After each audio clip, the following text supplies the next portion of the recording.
Hi everyone, this is Zen.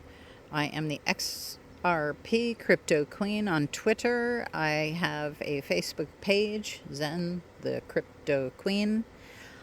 You can join me at either and just stay here on YouTube. Okay. Today, I'm just as an FYI, I am working on how to show you some tricky things like moving crypto from one exchange over to your ledger, things like this. However, I have to figure out the blur factor, and because I've been without a computer for a while, I'm new back on doing videos. Clearly, I haven't put one up in about a month. That is when my computer died. So I'm going to tell you the story about my computer dying and what I went through with Coinbase and Ledger Live. Okay.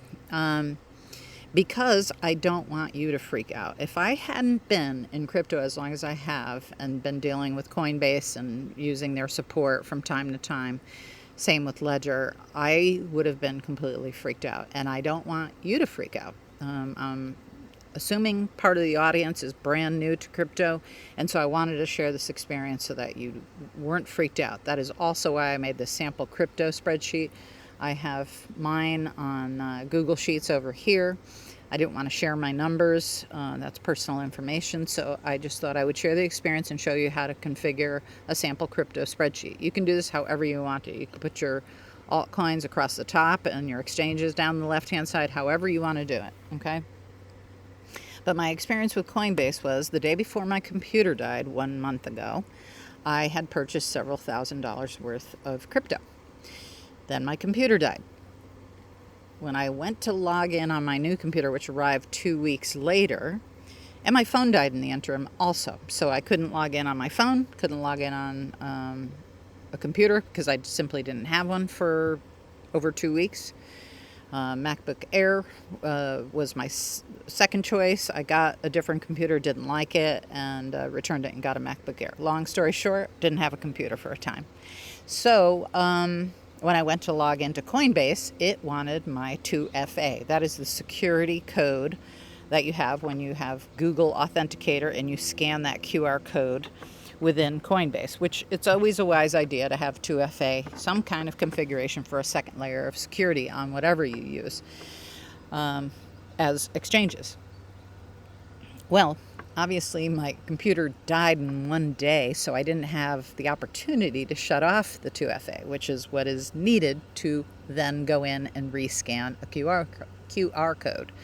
So I wrote a support ticket to Coinbase saying, please disable my 2FA so that I can get into the account because my computer died and I have a new one and it won't, I don't have it configured with a new Google Authenticator for Coinbase. They sent back a link saying, do this to restore your account. Okay, sure. I clicked on the link, I filled in the information, I uploaded my driver's license front and back, and the third screen that pops up is allow your webcam on your computer to take a photo of you. Well, it wouldn't take the photo, it wouldn't upload the photo. So I sent them a support ticket saying exactly that. They sent me one back saying, try this link. Did it again. This happened 3 times. The 4th time, I sent them a support ticket and I said, your third screen simply isn't taking my photo. I don't know if it's a glitch on my end. I've tried a few different browsers. I believe it's within your configuration. Please take a look at the links you've been sending me and send me a new one that will work, please. I'd like to access my account. It's been over a month.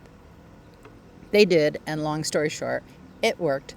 And I was suddenly in my account. And because I had all the numbers written down for what I have in Bitcoin, Ethereum, XRP, not XRP, I have other Link, XLM, other coins on Coinbase that I had just purchased. So all the numbers were right here under Coinbase in this column.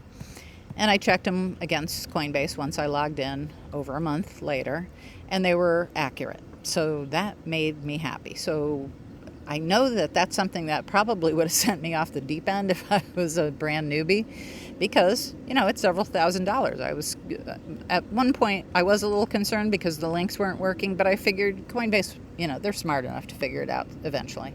And so I didn't really concern myself too much about it. I wasn't trying to sell anything. I really just wanted to move it to my Ledger Live, which led to my Ledger Nano X, sorry. Ledger Live is the software that you use to do that. Okay, so now on to that. My Ledger Live, I plugged it in on my new computer. It took my PIN code. I was in there. But my portfolio showed nothing. And it did have add accounts underneath the login there. But I wasn't quite sure how I needed to do that. Luckily, I had my spreadsheet, so I knew which coins were in my Ledger Live, and if they were an ERC20 token, meaning they were under the Ethereum network. So what I did was I took a screenshot. We went back and forth. They sent me a few articles that weren't really relevant to what I was asking. So I took some screenshots, sent it back to them, and I said, this is the issue. And what do I do here? And they finally sent me a relevant article. I read it. I configured it. And guess what? I checked all my numbers that were in Ledger Live, XRP, Bitcoin, Ethereum, all these coins, and they were all in there. So it turned out very well.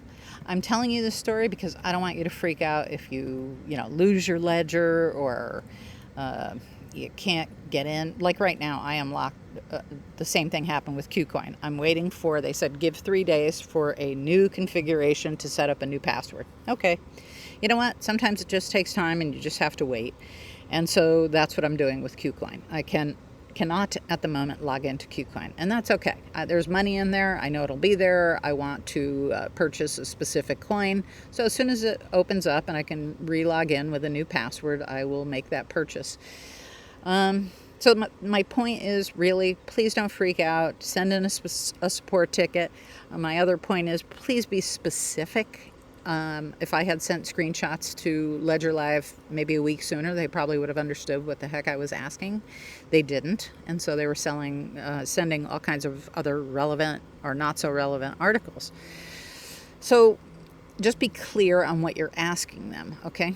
Also, I want to make sure that you have a notebook with your passwords in it and that you're configuring passwords that even without your notebook, you could probably figure out on your own.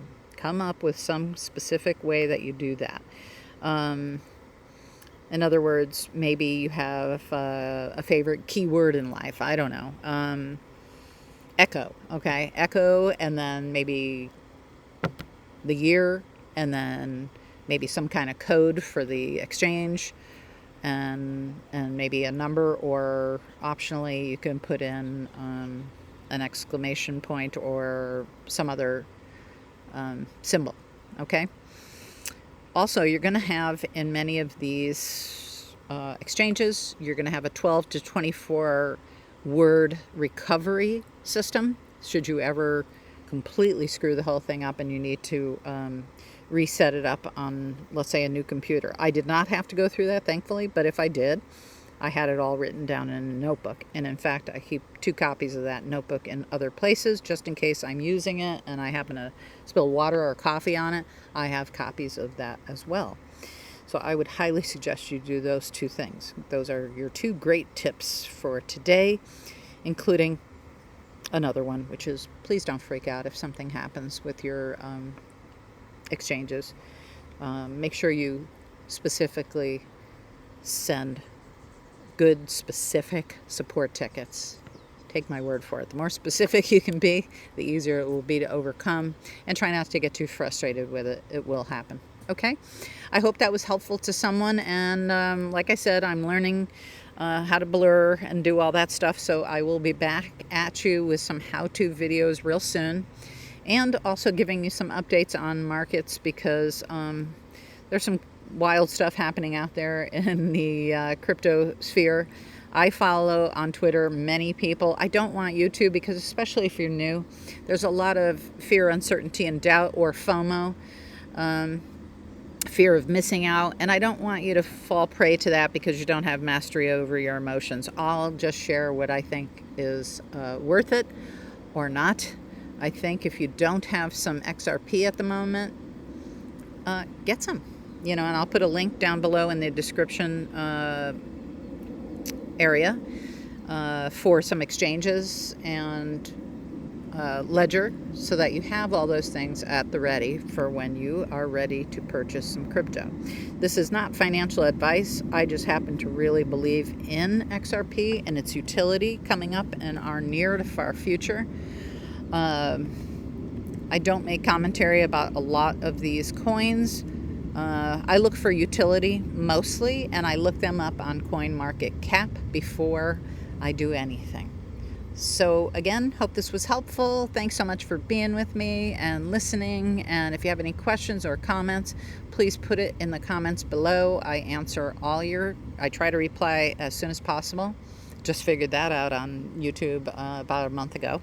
Sorry about that. Sometimes I didn't even see the comments until a few weeks later. So, Anyway, live and learn. Crypto is my forte, not necessarily recording videos. So bear with me. And I thank you and love you all. Really appreciate the fact that you are wanting to get involved with crypto. I appreciate you, and I'll talk to you on the next video. Ciao.